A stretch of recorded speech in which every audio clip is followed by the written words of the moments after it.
are back, and now we are going to talk about selecting the right program. In the previous videos, we talked about GTO step 1, where identified the problem and prioritized very specific needs. Then we took those needs in GTO step 2 and transformed them into an impact that we want to make or goal, and broke those goals down into very specific changes in knowledge, skills, and abilities for very specific people in desired outcome statements. Well, now we have to figure out a way to reach those outcomes. That is the point of this video. We're going to talk about GTO steps 3, 4, and 5, where we figure out what is the right program to select for you. So oftentimes when people go out to select programs, it's kind of like what's behind the mystery door, right? So on the screen you have a bunch of doors, and they are here to represent all of the different evidence-based programs that could possibly be chosen for any particular health condition. And what we see is that often communities or organizations kind of pick the door of the week. Maybe they picked the yellow door because it looked the fanciest. Or maybe they picked the door all the way on the end because they know somebody else who's implemented it and it seemed like the right one to do. Or maybe they didn't even know all these other doors existed and they just chose one because it was the first one they saw. Or they heard the evidence was good, so they picked it. And this is kind of what we see all the time in implementation science. People are told that evidence-based practices matter. They need to choose effective programs. And so they try to choose effective programs. And while that is right, what they're not told is that they need to select an effective program for them. You need to choose the program that will work for you. Choosing the right program is what people should be focused on. Not simply choosing an evidence-based program, but choosing the right evidence-based program. And so this is the essence of GTO steps 3, 4, and 5. It's about choosing the right program for you, your needs, and your goals. So there are 3 steps associated with program selection. The first is step 3. This is best practices. This is the notion that you should be choosing strategies that work, right? We want to do things that work. We want to invest in things that work. So choose something that either has evidence behind it to show it works, and that evidence can come from existing literature, scientific literature, or it could be a program that there's a lot of practice-based evidence showing effectiveness. So maybe these are programs that have been widespread, lots of evaluation data, and you know it's effective for your particular population. So best practices is there evidence to show it works? And this is the whole field of evidence-based interventions. But just having evidence to show it works in one scenario is not really sufficient to say it's going to work for you. It's not necessarily the right program for you. So for example, a evidence-based intervention that was developed for people in urban settings in America may not translate to the Thai context. It might not work for a rural setting in Thailand. Something developed for middle-aged people in America might not work for elders in Thailand. A program developed for children in Thailand might not work for elders in Thailand. Fit is such an important point. It has to fit with your culture, it has to fit with your values, it has to fit with your mission. So you want to choose the best practice that also fits with you. But again, those 2 things are necessary but not enough, because you may have the most wonderful evidence-based program that fits perfectly within your context, but you don't have the capacities to do it. You don't have the motivation to do it because you're doing too many other things.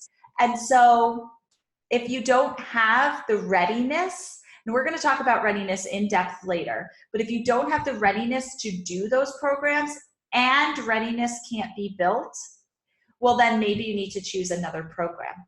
So let's dive a little bit deeper and go into each one of these steps one at a time. So this first one is best practices. Step 3 is about best practices. These are empirically based programs and strategies. So not only when you're going out and choosing a program, do you want to choose one with evidence and shows that it's effective, but gaining an understanding of what is the level of evidence. Is there just one study that shows this works? Or is there just an accumulation of 20 years of research that shows this strategy works? The stronger the evidence, typically the better the program, but remember, fit matters. So we can't make a universal statement that just because there's a lot of evidence that it's the right program for you, because it needs to fit with you and you need to be ready to do it. So best practices are, there's lots of ways you could find best practices. You could look through the empirical literature. There's often repositories for topical areas like, health areas. You might find that for dementia, there might be evidence-based repositories to target dementia, et cetera. But you want to go out there and look at the science and figure out what's effective and what works. Then you want to say for each one of those, you're basically going to have a menu. These are all the best practices out there. Let's hope that there's 5 of them. So for each one of these, ask yourself, does it fit the Thai context? Are there adaptations needed? Has the program been implemented with Thai people in the past? And does the intervention fit with Thai culture, beliefs, and values? So you really want to critically analyze these programs to understand if this is something that could feasibly work in Thailand. Do those mechanisms of change. So if you think about the program and you think about the way it's working, would that align with Thai people, with Thai culture and the Thai context? Is this something that could be embedded within the Thai context? Would it work here? And so I encourage you to think this through with a team of people who know the intervention, who know how the intervention works, and with people in Thailand so that you could really engage in a deep discussion about these issues on the screen. Does it fit with the Thai context? Does it align with our values? Does it align with our beliefs and our culture? And are adaptations needed in order to support that? If adaptations are indeed needed, there's a science behind understanding how to make adaptations. So the first step in making adaptations is really understanding the core components of the evidence-based program, because you can't make an adaptation before you really understand what the program is. Now, I always encourage program developers to really specify their core components. Like, these are the things that matter. These are the active ingredients to our program. Because once you know the active ingredients, you could change the optional ingredients a little bit. But if the active ingredients are there, you know you're going to have a successful program.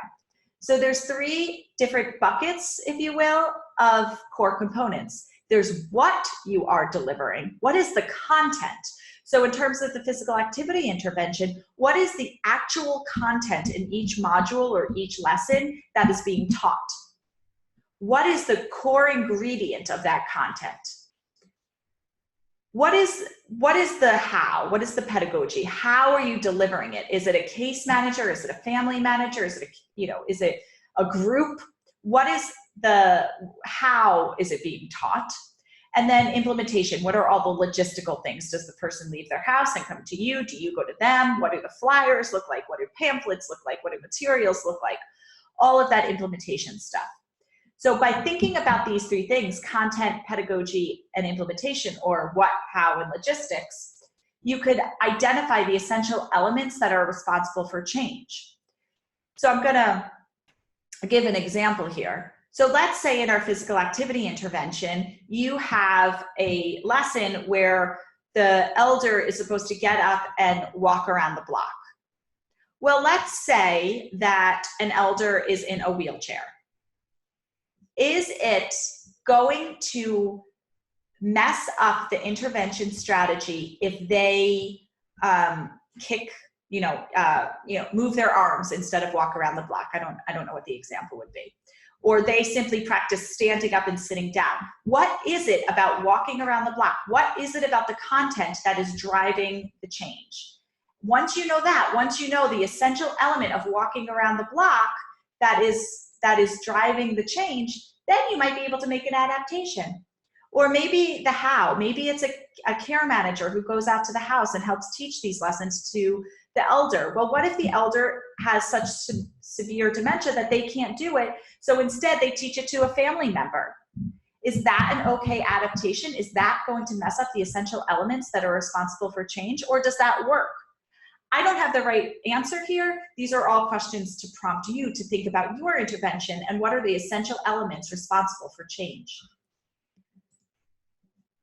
One heuristic we like to use when thinking about adaptations is a red light, a yellow light, and a green light adaptation.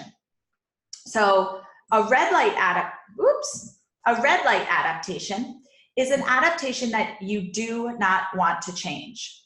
So let's say in the physical activity intervention I gave before, that getting up and physically walking around and getting the elder's heart rate up is what's making the difference. It is getting some sort of aerobic activity that is making a difference. This is what matters. And you say, well, this elder's in a wheelchair, so we will just read them a story about the importance of aerobic activity instead, because we can't walk around the block with them, so we'll make that adaptation. Well, if you're listening to me say this, I'm hoping that I'm communicating effectively enough that you're going, whoa, that does not seem like a good idea. And it doesn't seem like a good idea because it's the actual getting up and doing that's making a difference, not of reading a story about it. That would be a red light adaptation. Likely, if you made that change, if you made that adaptation, the program would no longer work. The program would no longer work because you're changing the core components, you're changing the essential ingredients that are responsible for change. Another example may be, maybe the program works because you've got elders in rural communities and you have care managers actually going out and interacting with them. That's the essential element that works, that interaction, that human component. And maybe you say, well, they're out in rural areas and we can't get to them, so we're just going to call them on the phone and talk to their family member. Hold the phone, red light adaptation, because now you've removed the essential element that's responsible for change and you've replaced it with a phone call. Red light adaptation, do not change it. A yellow light adaptation is a lesser touch adaptation. So this might be something like, well, our elder can't get up and walk around the block, so instead we're going to play ball with them. And we're going to get their heart rate up by tossing a ball back and forth and back and forth and back and forth and back and forth.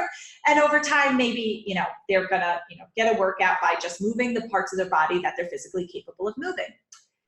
This is considered a yellow light adaptation because we don't know how that's going to change the effectiveness. So what you want to do with yellow light adaptations is you want to collect evaluation data. You want to monitor them closely, because as you're making these adaptations to the program, you want to make sure you're staying true to your essential elements. So if the essential element is that aerobic activity and you put ball tossing in instead of walking around the block, that's okay, as long as you're collecting data to make sure it still works. And if you find it doesn't work or it's not getting to the same results, then change it and choose another aerobic activity.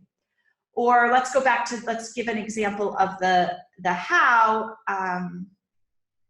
If you normally have the care manager going out and working with the patient, and now you're saying, well, this patient has such severe dementia, I'm gonna have my care manager go out and work with their loved one, their spouse or their family member.